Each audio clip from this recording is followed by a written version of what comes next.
What's up, Sim Races? Larry TJR Sim here, and today I want to look at Assetto Corsa Evo. Man, oh man, is this thing not a mess? Let's get into it.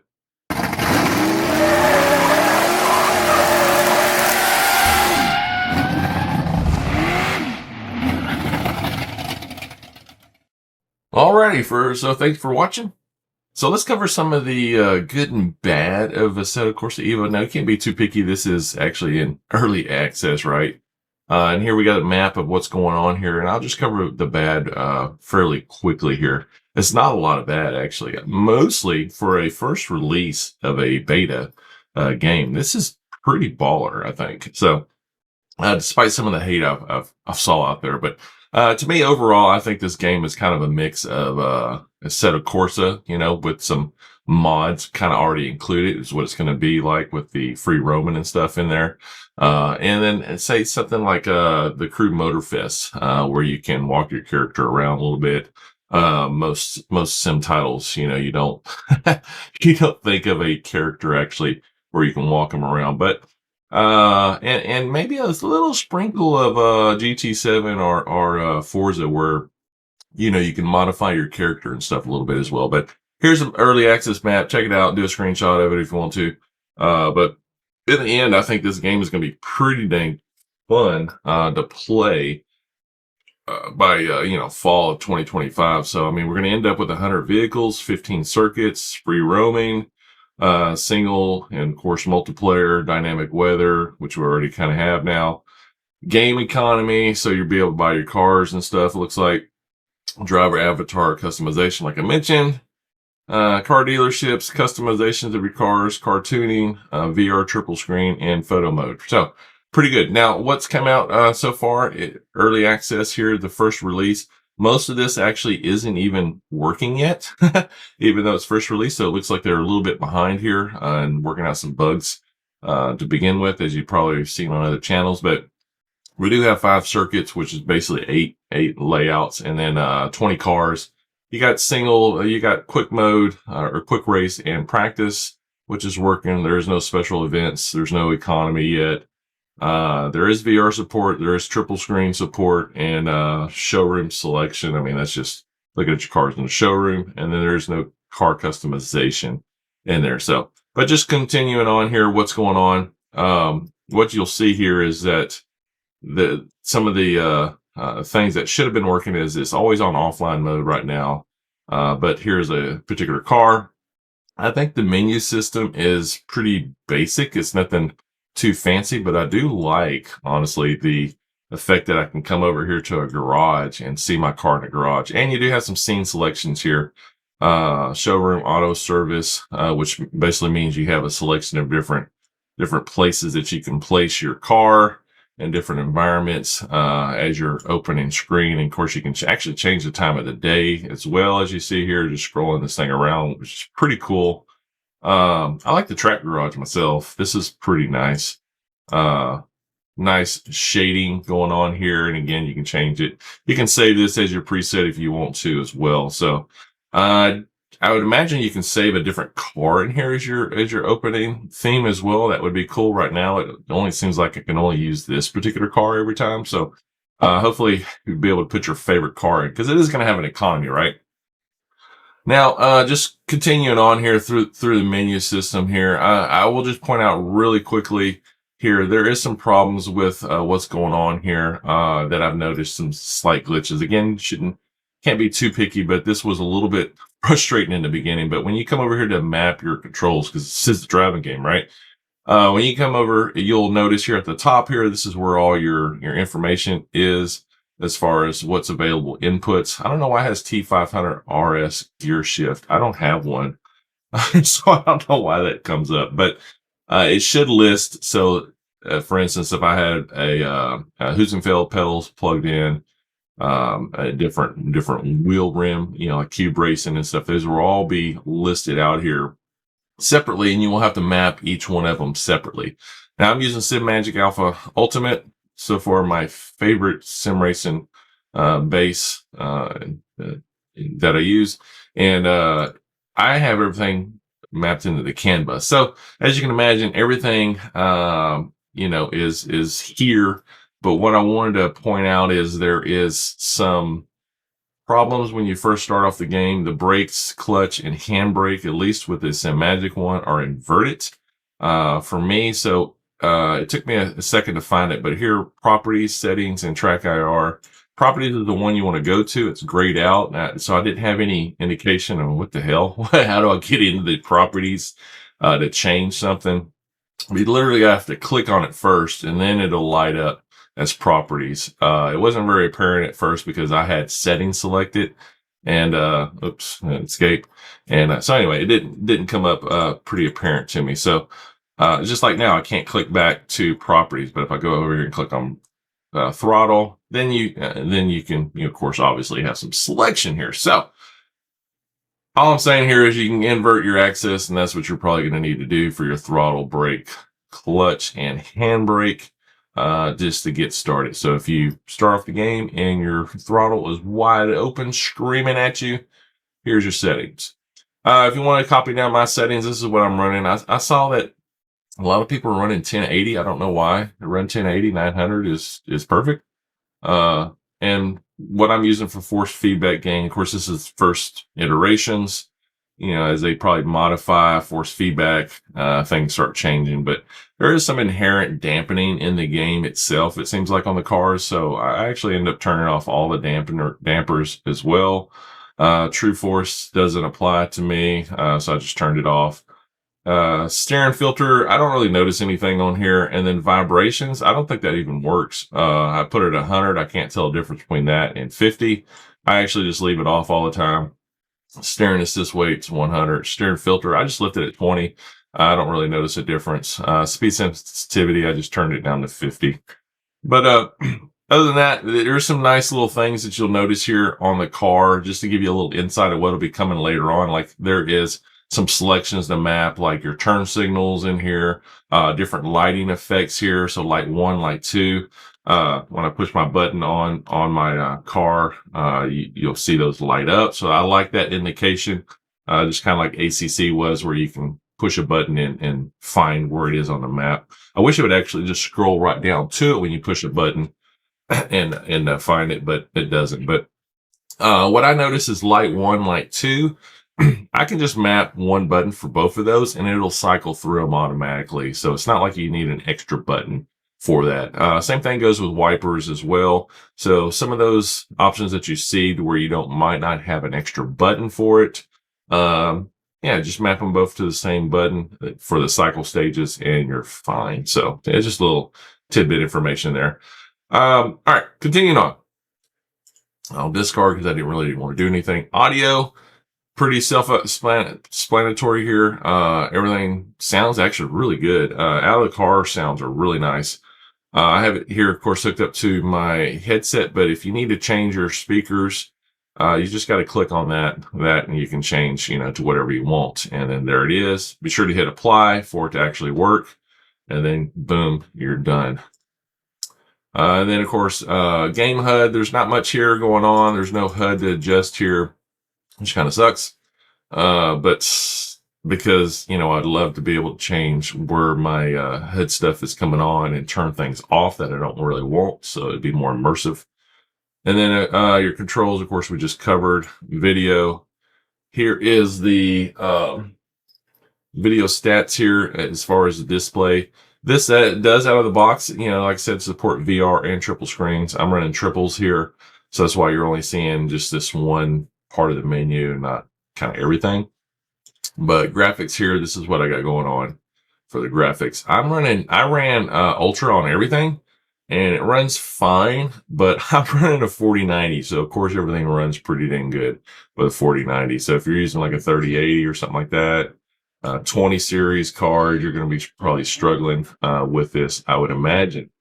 So you want to make some adjustments here. What I've noticed, though, just here off the bat, is there's not a huge difference between high and ultra. Even just looking at it on the screen, I can't really tell a difference with my eyes. And it is what it is. But level of detail, I didn't play with that one too much, but I just run it at high. It just should be how many objects you see, in the background and stuff. But Maybe not. Vehicle detail, I leave that on ultra. That works really fine for me as well. And the rest of them I just put on high, except for car reflections.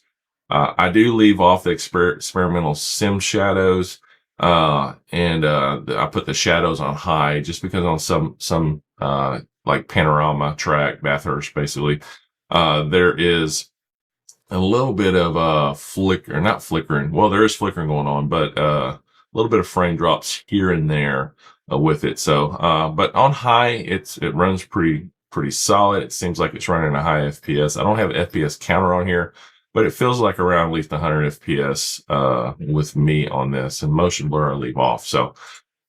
But anyway, that is basically the menu system as far as you're just getting up and rolling, getting your sound attached, so you can hear what's going on, of course, your video and your controls, mapping your controls, of course, is just pretty, if you ever played a sim game, self-explanatory, click it, hit the appropriate button and you're done, right? All right, driving mode. So special events, there are no special events. So later on, I guess that'll come. You're supposed to have, let's see, Academy in the beginning. There's no licenses unlocked yet. There is driver profile rather, but it doesn't save anything. So I filled this out 3 different times, gave up, because it doesn't seem to save. So, another part of the bads or there's some glitching here going on where it doesn't seem to have a memory. Gallery is not active yet. And of course, settings is what we just did. All right. I'm rolling through this kind of quickly so this video won't be too long, but drive mode. So you got these, this is where the heart of everything is here. This menu actually looks pretty good to me. I like it. It's AKA kind of like the AACC game to me. Everything is in one spot. You can pick your race mode, your track, your weather, your custom settings that you want, and then your car, of course. I will note, just since I'm pointing to some of the bads or things that are questionable to you, it may be questionable to you. I generally run custom and I'm running custom, but I go to pro first. And the reason I'm going to talk to you about this is that if you are running automatic gearbox, it doesn't seem to work.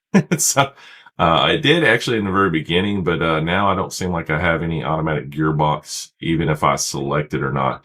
In other words, if you bought a car or you have a car that's a manual transmission, if you click automatic gearbox, it's not going to automatically switch to an automatic, right? It is just like real life. You bought a manual, you're going to live with a manual, right? So that I don't see that works unless it should probably work with the sequential cars, of course, being automatic. But I generally shift for everything because this is a sim. But just to let you know there, automatic clutch and automatic clutch on start, that works. But the problem is if you're driving a manual transmission and you have automatic clutch on, if you're new to AC games, this might be confusing on why you can't shift sometimes, but you literally can't. You can shift into gear, but it doesn't register until your RPMs come down quite a bit. And then it'll pop into gear, or then sometimes it just doesn't even go into gear at all. So that's what you pushing in the clutch, not pushing in the clutch. So very frustrating. But I forgot about it in the beginning. So I just came over here. It dawned on me to turn off the automatic clutch off. So this is really good for sequential racing, and then obviously an automatic car, but you don't need it. But for sequential, this is good because basically when you're starting off or you stalled your car for some reason from a wreck, automatic clutch would be, it pushes in the clutch for you automatically in theory, and you're already ready to go in first gear. But if you don't have it on, you'd have to push in the clutch yourself. So just keep that in mind.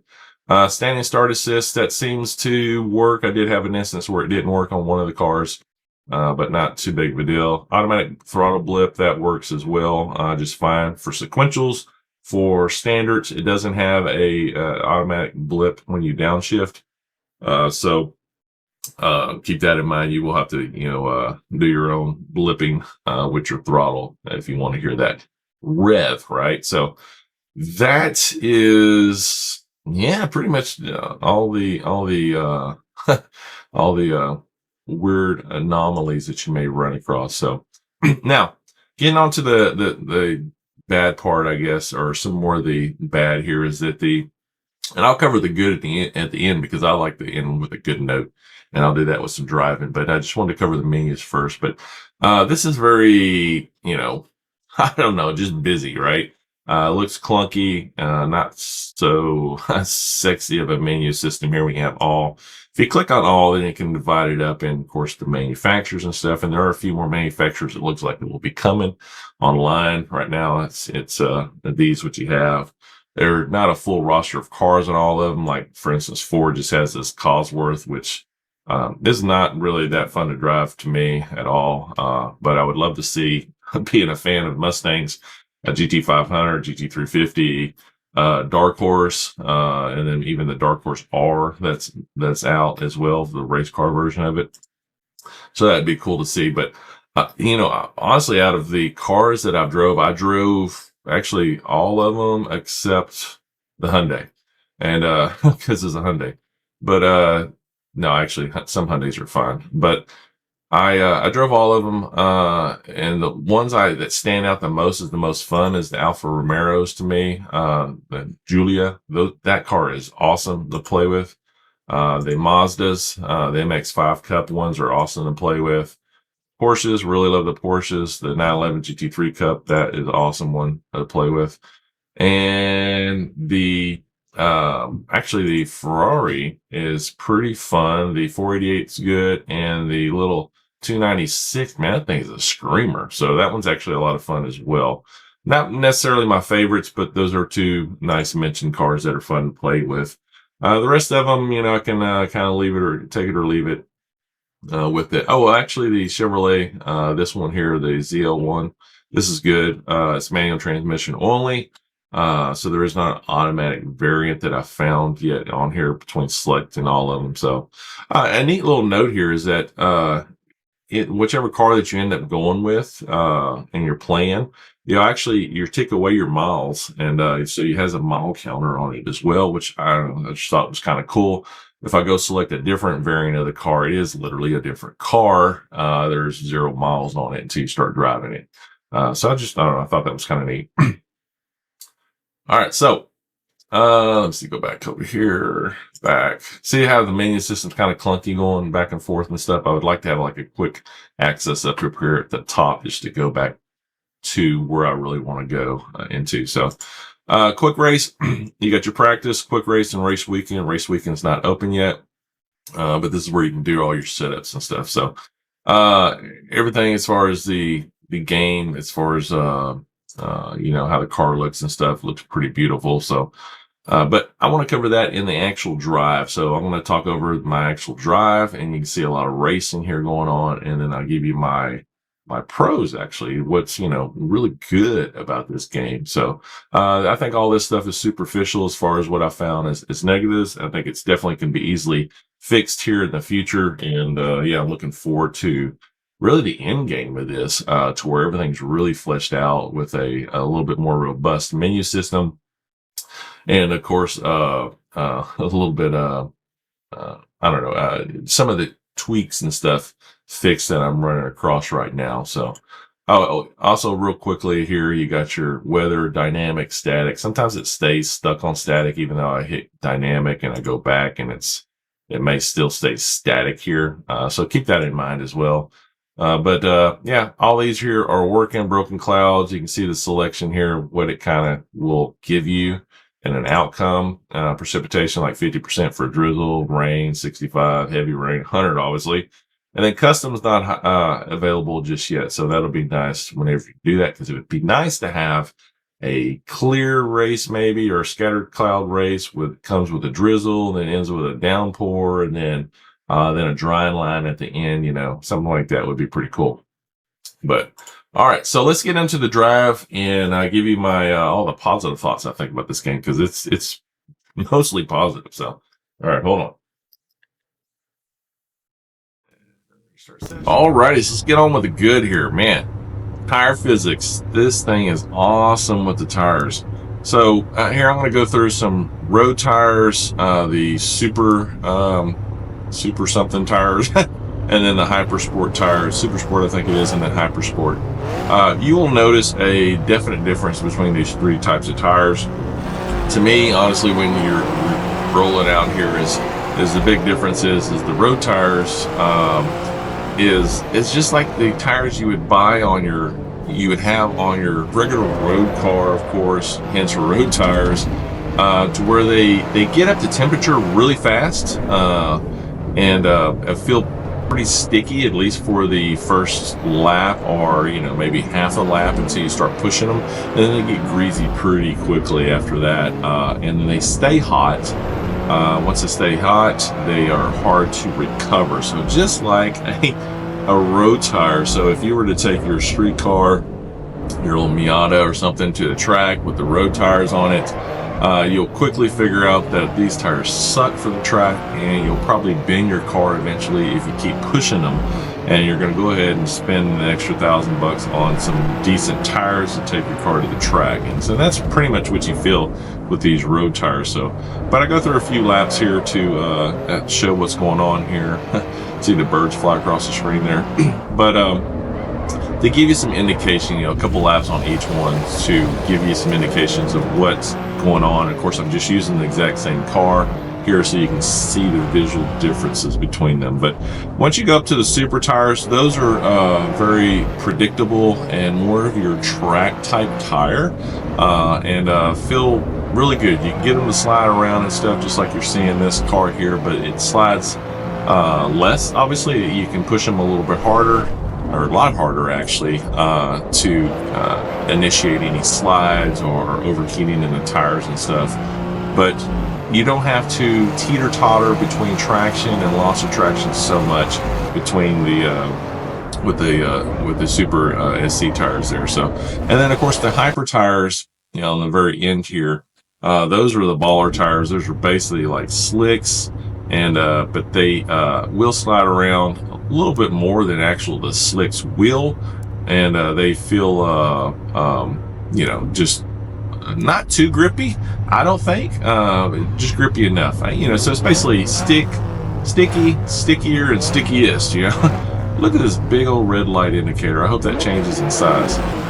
But yeah, tire wise, when you talk about physics of the car, what I really like about these three sets of tires is that you feel the car shift. You feel the weight of the car shifting around underneath you, and you feel what your front end is doing. So you feel the front tires wallowing. It's easy to actually drift the cars around more so. It's a little bit more forgiving as far as this physics go. The physics of this game is really impressive, actually. I really like it.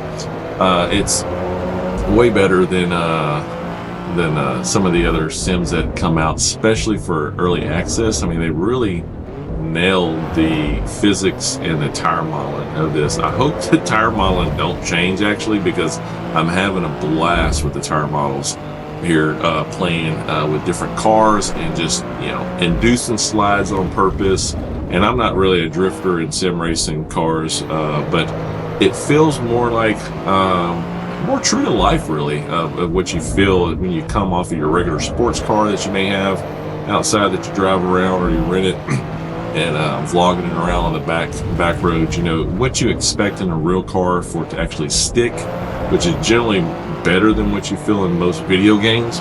And that's what we relate to, right? We relate to our real world cars, and 99% of us don't know what the heck a GT3 car feels like, but we know what these types of sports sedans and sports cars feel like. Most of us, unless you're a young lad, and then you don't know, right?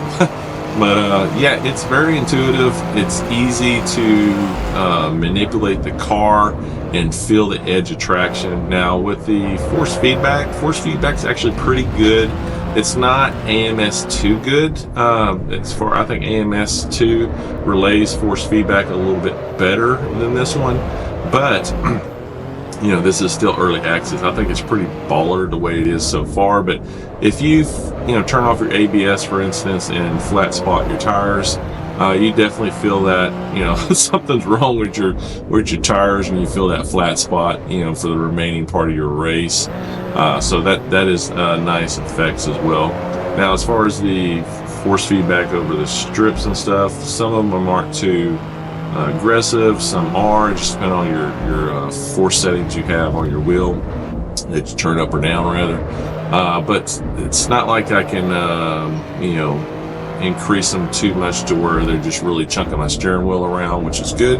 But they're not also very pneumatic, you know, rubbery feeling as well. Unless I turn up my filter a little bit more on this Sim-Magic wheel, then they feel a little bit more rubbered in, but I lose some detail in them as well. So, but you know, all in all, the force feedback is actually pretty good on this game. I'm actually enjoying it a lot.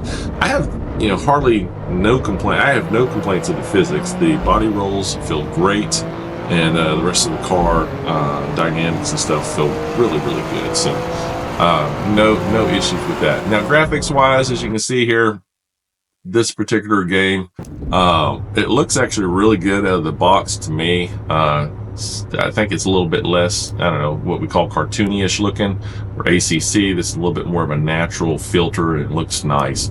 The dynamic weather on here works really good.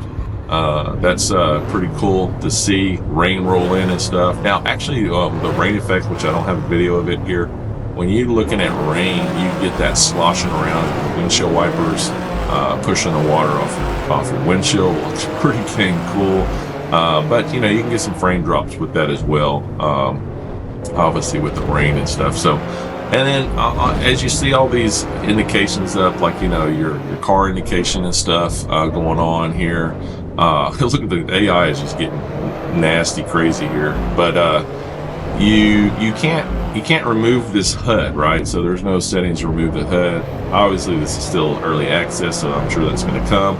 What I would like to see is to be able to move, since I'm running triples, I want to be able to move them off to my other screens as well. Right now I cannot move the HUDs off to the other screen. I like to have a nice clear screen for my center screen, and then put my information off to the side if I want to glance over and look at it, right?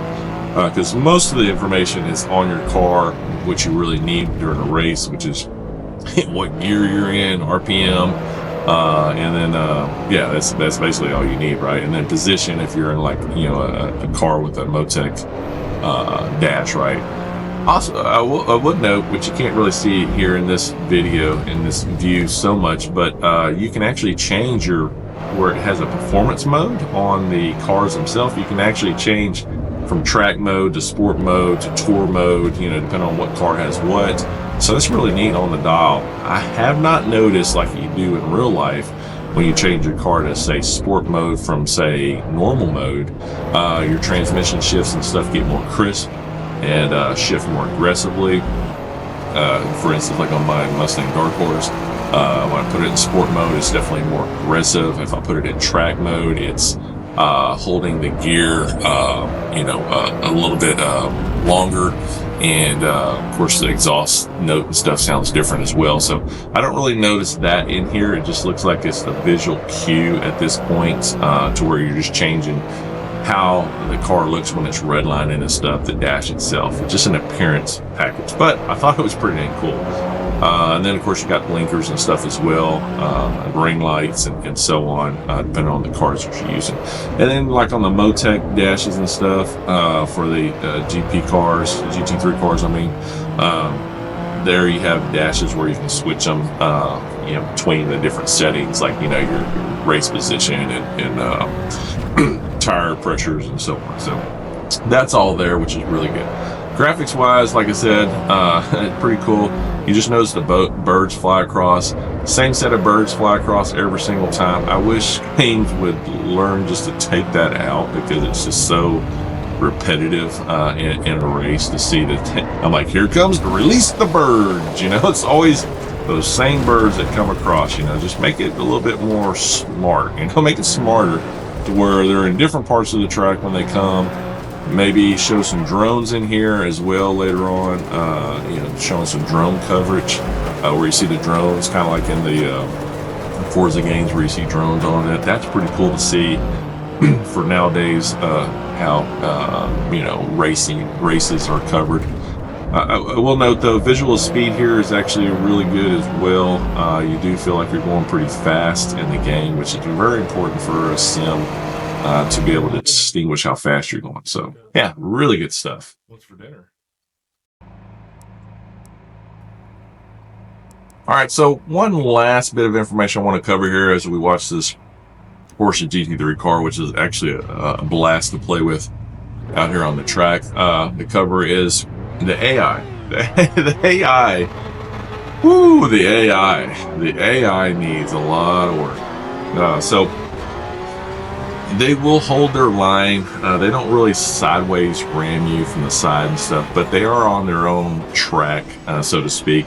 You will see them squirm around here like you see here, a little bit excessively, like there's some retard that don't know how to drive a car cutting in front of you and stuff, as you see there. But they're too aggressive, because in other words, they'll just ram you right off the track. So if you get a nice little love tap from behind, especially on the starting line, if you can't get off the line quick enough because your car's just spinning because of the tire selection you have, and it's cold tires as well, they'll just ram you, give you a little bump start there. So which is interesting. When you have motion, it becomes quite disturbing because you get jolted from behind pretty hard, and sometimes they just spin you completely out, which when you're holding on to these high powerful wheels, be sure to let go because it will snap your wrist pretty hard, break some fingers, right? So they need to tone down the AI to where they don't just follow a line. Right there through that curve, we were both able to share separate lines safely, which is good. So it's not all bad, right? He is defending here in front of me as well, which is good. So that part is smart, right? There is some intelligence in the AI going, but like most games, the AI needs to get fleshed out in the beginning before it matures and really becomes something fun to play with. So this particular game here, I think is really focused on single players for the most part, I think. And so I think they're really going to have to, well, obviously it has multiplayer and online and stuff, and you're going to have free roaming and stuff, but if you're like me, I like to play a lot of single player games, and for me at least, it's important to have a nice competitive AI, because I really don't care if you're human or if you're AI. As long as you give me a good race, it's fun. Now it is a little bit more fun, I think, with real humans, because you got some banter going back and forth if you do talk, especially if you're talking with friends or something like that. But yeah, the AI needs some work. They will stay on a train. If I was to stop right here on this fast track line, they will ram me off the track. They will not go around me or anything like that. So keep that in mind. AI needs a lot of work right now. I'm sure if they drive their own game, they recognize that as well. But again, we got a whole 12 months to flesh this out, or really 11 and a half months here at this point when it got released. So looking forward to seeing some improvements on the AI. But yeah, other than that, man, this game is actually, I'm having a lot of fun with this game. All in all, this is a pretty dang fun game. There is some graphical issues. Summarize this all up. There's some graphical issues going on, some glitching and stuff. Nothing that can't be cleaned up. AI is usually a lot of work, so I'm a little worried about the AI getting cleaned up. But well, not worried. I mean, I'm not the producer of the game, but I'm hoping that the AI will be able to get cleaned up and learn some AI learning here, that will work itself out. But the speed of the cars, you have a really good sense of speed, which is important, especially if you're running a game without motion. But the feel of the car, the physics of the car, the body rolls, the ability to slide a car in a nice manner without having a snap oversteer effect, like you did, say, in ACC in the beginning times of that game, are really good. You don't have this snap oversteer. It feels more like a real car until you really push the tires so hard that you do get that snap oversteer. So in other words, it's pretty forgiving, kind of like a real car is, unless you're just blatantly, doing something wrong. And then, of course, like I said, the graphics, as far as just to touch base on the graphics, the interior of the cars are beautifully modeled, nice shadow effects, and also the shadow effects kind of help with the speed and sense of the track. The menu systems need work, of course, but I love the in-game garages and stuff. Those look really nice inside there. And then when you look at some the car models and stuff, are just beautiful to look at in the you know, garages and stuff. So I wish that translated over as much as it does, as it looks in the garage, as it would on the track. But you know, that's not quite there just yet. But yeah, it looks good. I like the animations, like the little flying arms in the crowds and stuff. It adds some life to the track. And seeing the crowds and stuff, the crowds are 3D for the most part, from what I can see, so they do feel a little bit more lively. You see your pit guys, or the people running the mics, you know, or the you know, talking back and forth to, like, say, maybe the corner workers and stuff. When you're in pits and stuff, that has some animation to it, so it just adds a little bit more ambience to it, which makes it feel a little bit lived in, right? So pretty fun. I can't wait to see some more improvements that come along with this particular sim. It does feel more like a sim to me. More, you know, I'm liking it as almost as much as I like AMS2. It's definitely a step up from, say, Forza and Gran Turismo 7. I think, you know, I don't know, force feedback and physics on Gran Turismo 7 are not the best to me, but it is a fun game just for what it is. But yeah, it's I think this is a pretty good step up. I think it could be a pretty powerful attention grabber for people, especially once it gets fleshed out. Now, if you don't want to go through the pains and tribulations of riding this game out to the end, then yeah, I would suggest don't buying it right now. But if you want to have a nice experience right here out of the gate, it's actually pretty good out of the gate for early access. Way better than ACC was early access. So, because you do have triple monitors working, you do have VR working. I haven't tried out VR yet, but yeah, most of the other stuff is kind of nitpicky stuff that can work itself out here in the future. So, please don't touch the physics and the tire models. I think those are great. Just work on the graphics and the AI. And then, of course, give us more tracks and cars. Man, I would love to see. I didn't look at the car roster, if it's even released, I'm not sure, but I'd love to see some more Mustangs in there, because obviously I'm a Mustang fan.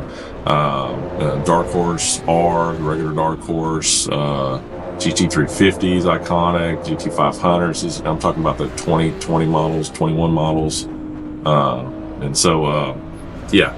And then, of course, we already have the ZL1, so it makes sense that you have the competitors of the ZL1 in there as well. And then, of course, you know, some cool Lambos and such out there, right? So even some old cars, man. A Honda Civic Si, you know, that'd be pretty cool. A Hyundai, the Hyundai, you know, little sporty Hyundai that they have. I forgot what it's called there, but Velociter or whatever. That would be cool in here as well. So, but all right, well.